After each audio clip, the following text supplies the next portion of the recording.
So, greetings and welcome to Half My Age Highlight. I am Raymond Jetson, and as you likely know, the Half My Age Highlight is an opportunity for me to connect with people who are doing absolutely wonderful things across this country, across this world, and who, give or take a few years here and there, are half my age. And today I am truly thrilled to welcome Donney Rose to this space. Greetings, my dear brother. How are you?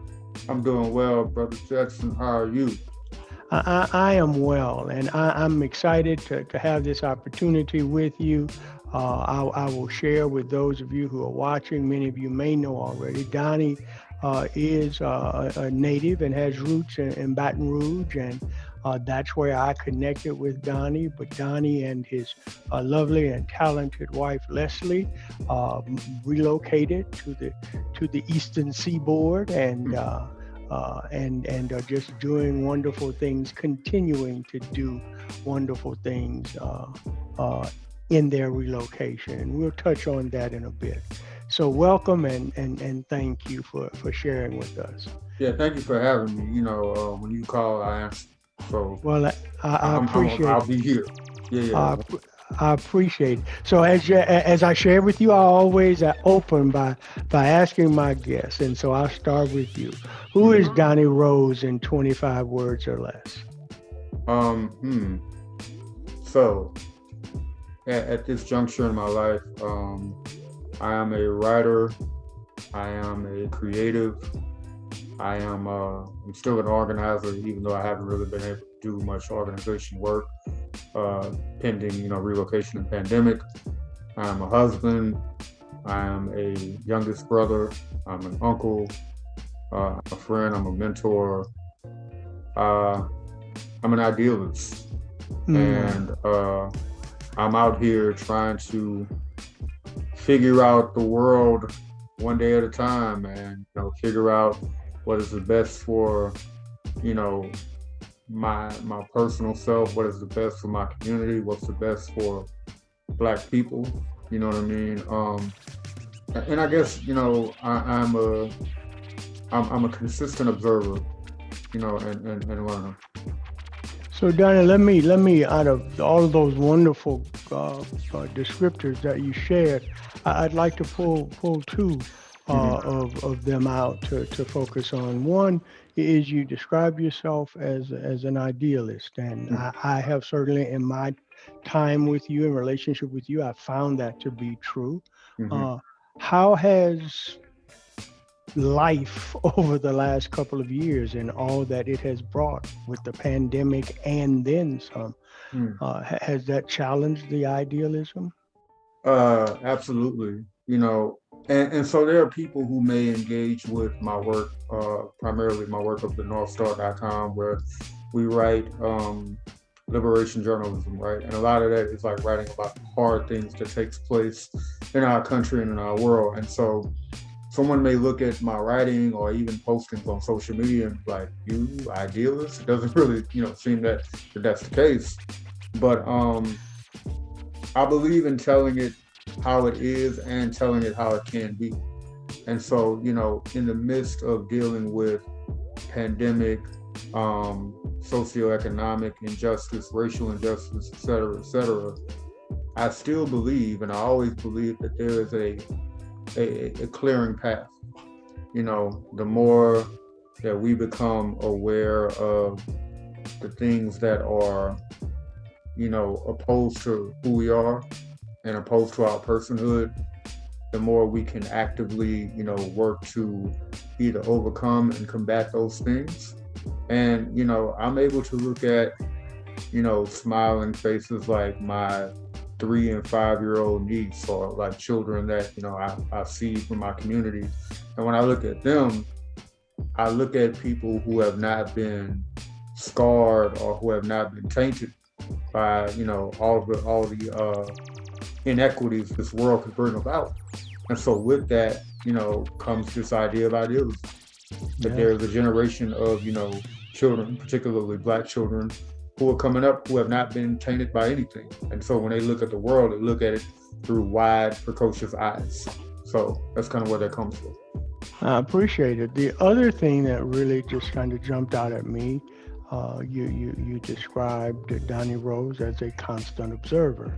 Mm-hmm. So when you look at the world today, when you look at the U.S. today, when you look outside your window today, what are you seeing? I'm seeing people living through a strange and complicated history. I'm seeing a bunch of identities and ideas converge into like the middle of almost like this combustible ball, right? And everyone is vying to be heard, and everyone is grasping to be centered, right? When I look at that from a standpoint of like the U.S. in particular, what we know as this kind of standard of exemplary American life is white, male, cisgender, heterosexual, wealthy, right? And so you have so many people, the overwhelming majority of people that exist outside of that paradigm that are pushing to try to be centered in the same way.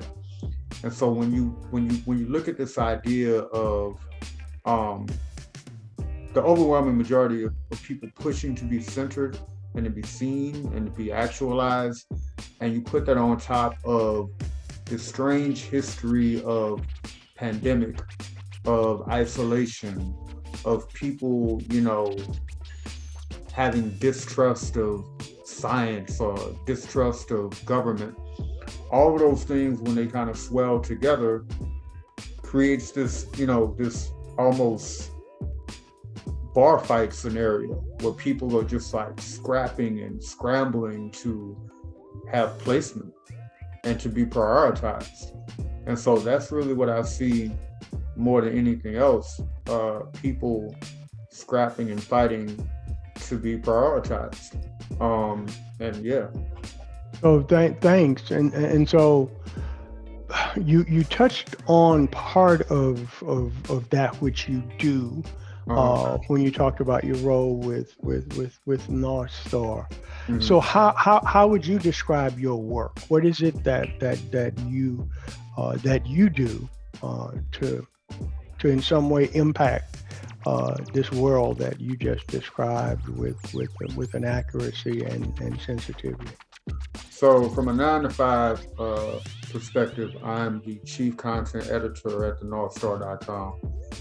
Primarily, I write editorials, op-ed pieces about 4 to 5 times a day.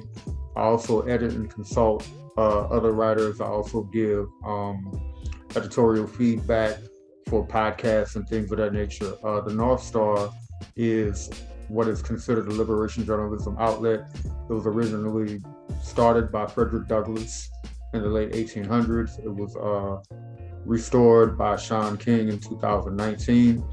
And so for me, on a day-to-day basis, it is not my job necessarily to report the news. It is my job to provide perspective on news that's impacting, mostly Black and other marginalized people.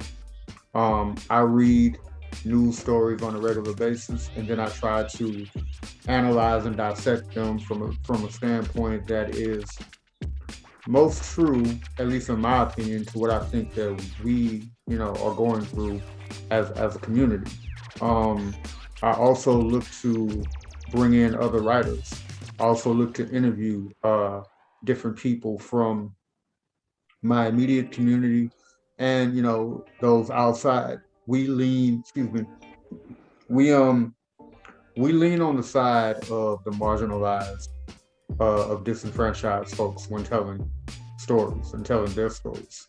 So for me, when I get back to this idea of people kind of lobbying to be centered or to be prioritized, a large part of my work with the North Star looks like providing space, platform, and centering to people who are traditionally locked outside the margin.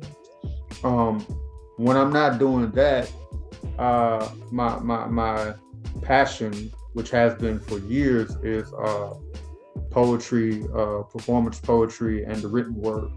Um, Being a teaching artist, working with young people in the craft of creative writing. That is something that's been consistent in my life for the past 2 decades, and something that I still do, even in the midst of doing my 9 to 5 with the North Star. So, you know, my work basically revolves around the idea of words, written communication, the idea of communication, this idea of um, unpacking the world by explaining it in language that is both tangible and beautiful and maybe sometimes mildly abstract. But the idea being that we can articulate a world in which we want to live in. And sometimes that comes for me by way of writing an editorial, and sometimes that comes by way of writing a poem. And sometimes, you know, that has come by way of assisting people with writing a grant to be funded for something that they want to, you know, dream up. So that may have been a going No. in a couple of different places. No, it was very, very helpful. There are a couple of things that I'd like to lift up and then follow up. You know, certainly your work, Donney, has been appreciated by multitudes, but also acknowledged. I mean, what was it? A couple of years ago, was it the Kennedy? Were you a Kennedy Center. Kennedy Center Fellow? Yeah. And so I certainly want to not that who you are and your work needs validation, but I think the recognition of being your creativity being recognized by the Kennedy Center and being a Kennedy Center Fellow is something that should be lifted up. Where I want to follow up is, and you said it again as you were wrapping up this description of your work, the importance of words in what you do and how you present yourself in this world. What do you think was the catalyst for you to see the potential or the power of words? I think for me, being the youngest brother of two older brothers, so my brothers and I are 5 years apart. I was born in 1980. My immediate older brother was born in 1975. My oldest brother was born in 1970. So we came of age during the beginning of hip hop music and culture. So for me, I think the initial catalyst was watching Black and brown men from disenfranchised communities all across the country make a way for themselves with their words. Take mastery of the King's English and twist and contort it in ways that had not been seen before.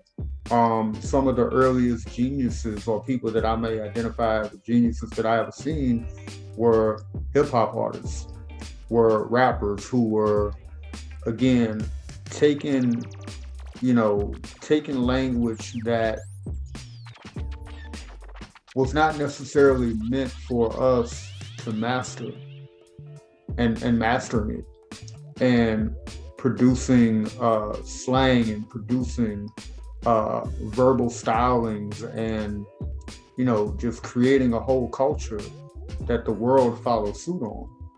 And so, as an initial influence, watching folks that looked like me be able to use words in a powerful and impactful way to tell stories of socioeconomic conditions, in impoverished neighborhoods, to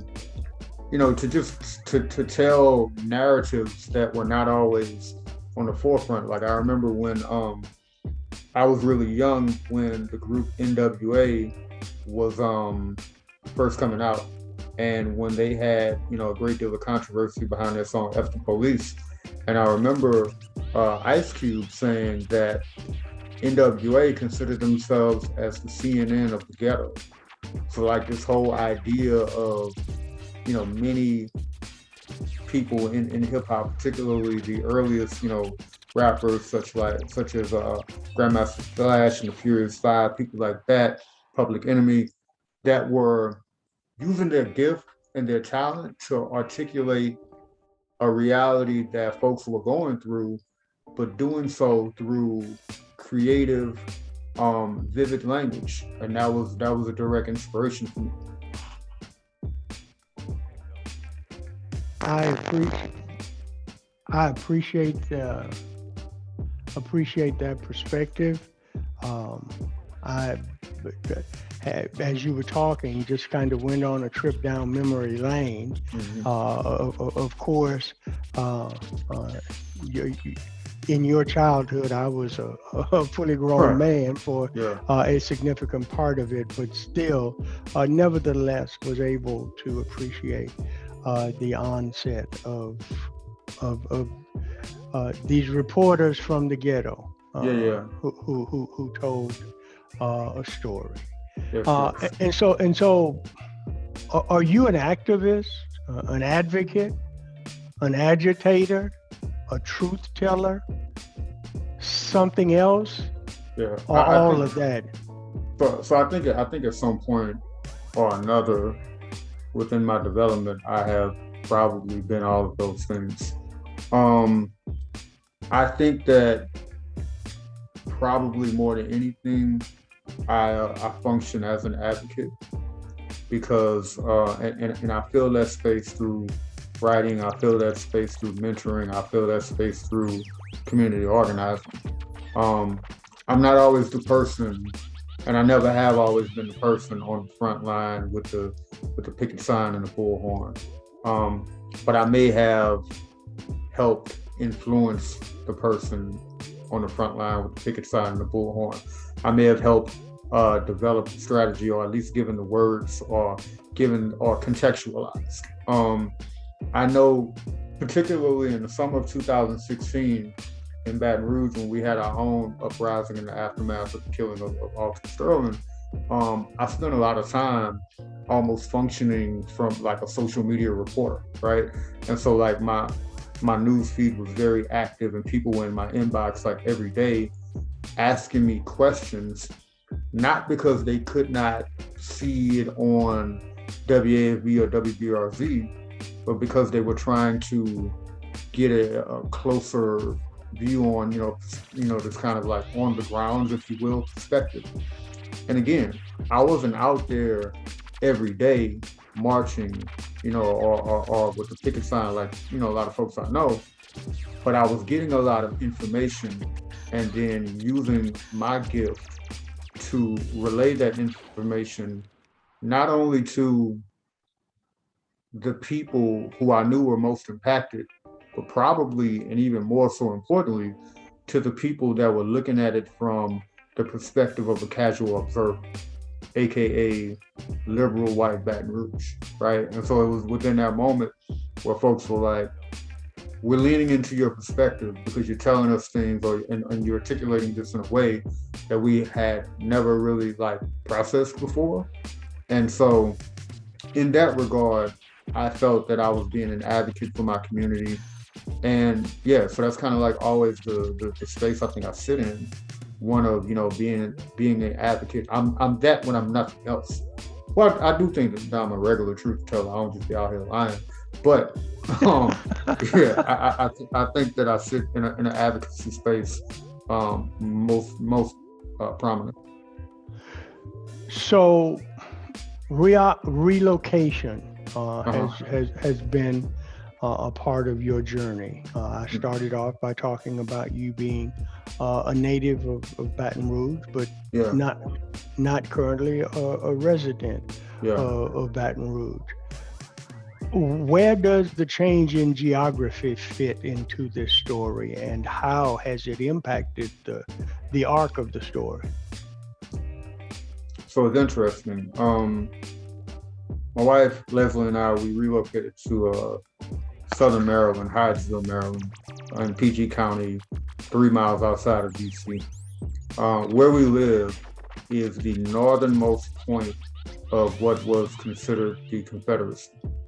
So people talk a lot about, and people would say that, when we were about to leave, oh, you're about to go to the East Coast, blah, blah, blah. We actually call our area the Upper South because for all intent and purpose, that's kind of what it is. It's on the Eastern Shore, but it is the northernmost part of the South.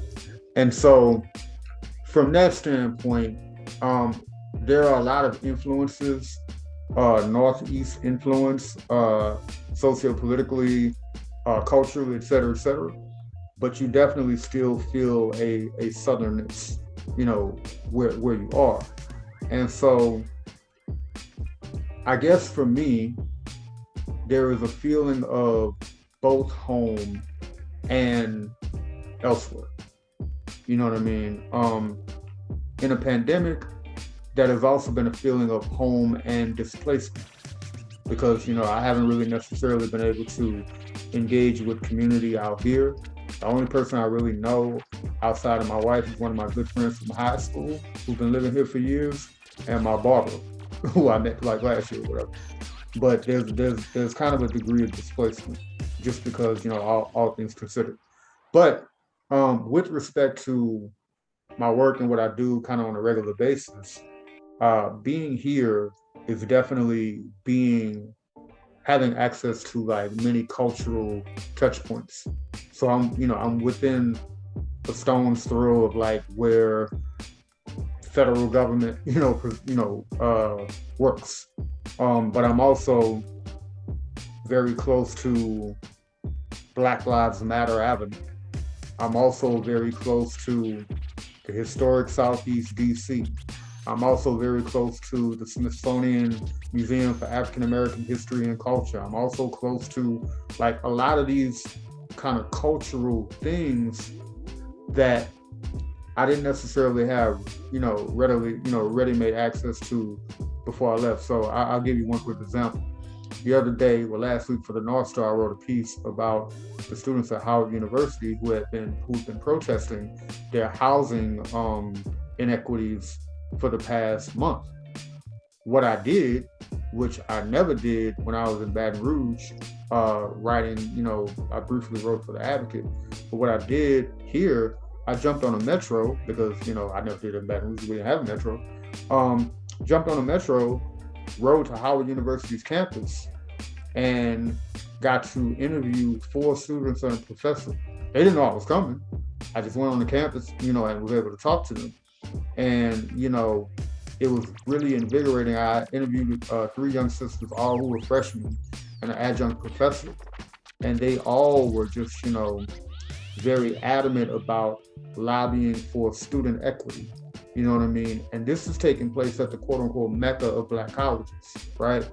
And so just kind of having access to those type of settings and environments enhance what I'm doing, but it also reinforces the fact that, there is no such thing as a utopia in America.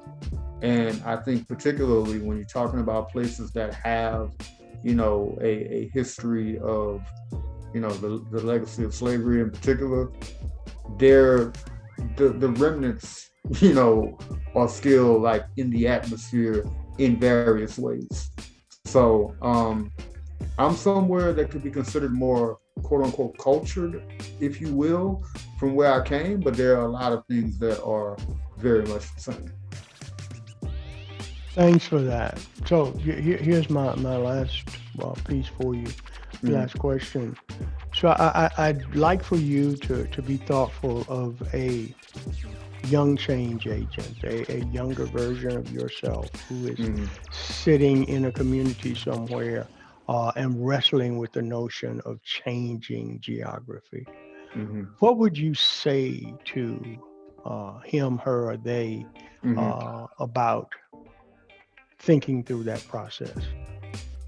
I think the first thing I would say is that it's never really too late. I am now 41.